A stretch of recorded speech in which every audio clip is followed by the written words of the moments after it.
In Movies and Money, streaming and shifting are becoming the popular words in the film industry. Movie man Erik Childress has his eyes on that ever-changing situation. Hello to you, Erik. Hi, Angie. Well, yet another film is changing its release strategy due to the coronavirus outbreak. Erik, is there something different about the release shift of The King of Staten Island?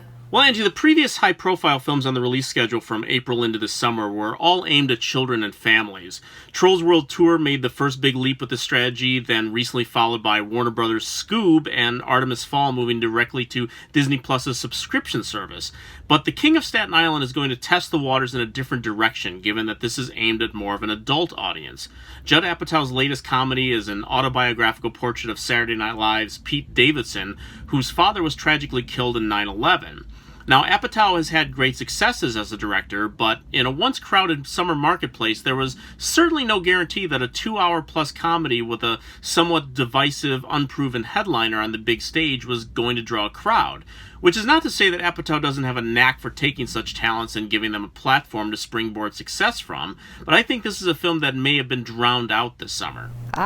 So you believe that this is a shrewd move by Universal to bring it to home audience instead of waiting to find another launch date? I really do, Angie. Just look at how the current schedule is shaping up post-summer. It looks like one major blockbuster sequel or remake week to week, and I think an optimistic projection for this film, originally opening against Disney's Soul and less than a week before the Top Gun sequel, would have been a total gross of $50 million, and that's being optimistic. Now, some might point to Apatow's last film, Trainwreck, turning into a $100 million grosser over the summer, but Amy Schumer was also very much on the rise at that point.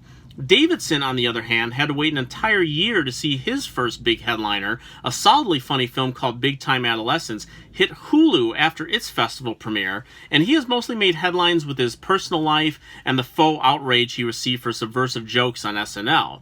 Trainwreck also, like many of Universal's successful comedies over the past decade, including Apatow's Knocked Up, Bridesmaids, and Neighbors, all had incredible premieres of the South by Southwest Film Festival the previous March. The King of Staten Island was set to premiere as the opening night film this year before it was canceled. So the studio's track record clearly shows they have a high opinion of it, and this is not just some face-saving measure as they premiered on VOD on June 12th, a week before its scheduled opening. This could actually turn out to be a more profitable venture for Universal, and it's one that we should keep our eye on.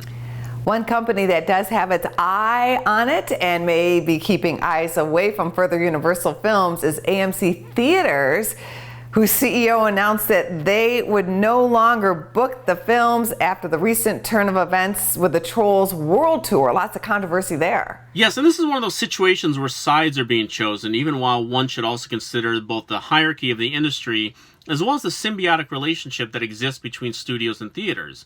After all, this is business to both of them, and each will be looking to squeeze out an extra dollar wherever they can. Studios often place restrictions on theaters booking their films, and theaters want to keep the option of home viewing delayed for as long as possible to keep driving patrons to their venues. But this letter by Adam Aron seems more like some macho posturing than a long-term strategy.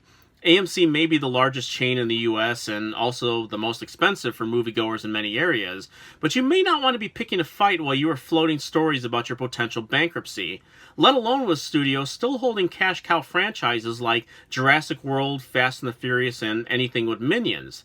Make no mistake, toes are being dipped in the streaming waters. But Trolls World Tour was an immediate reaction to the crisis and was a success of reportedly over 100 million to date because families are home and it gave parents a little respite. You don't hear Aaron going after Warner Brothers for making the same move as Scooby-Doo next month, and it is highly unlikely that the big live-action event films that theaters crave are going to start on the smaller screen. It will continue to be tested with smaller films and ones the studios believe can fill living rooms as well as their pockets at any time rather than the daily shows in theaters that sometimes struggle to find attendees. Thanks as always, Erik. We'll see you back here next week. Thank you, Angie.